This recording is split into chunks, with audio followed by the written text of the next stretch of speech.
Apa sih yang diributkan? Apa? Ini tinggal dipatahkan ini.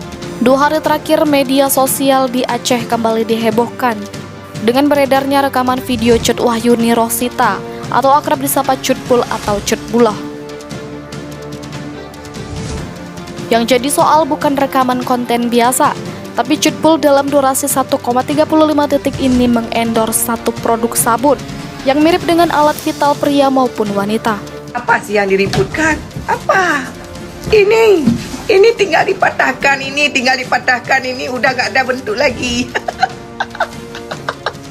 Terus ada kemarin posting nenek ini tinggal kita patahkan ini kita patahkan kayak gini, udah nggak ada lagi harga diri.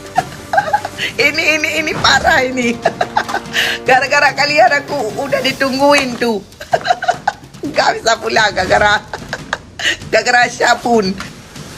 Beredarnya video tersebut mendapat kecaman dari Ketua Majelis Permusyawaratan Ulama atau MPU Aceh, Tengku Faisal Ali atau akrab disapa Lim Faisal.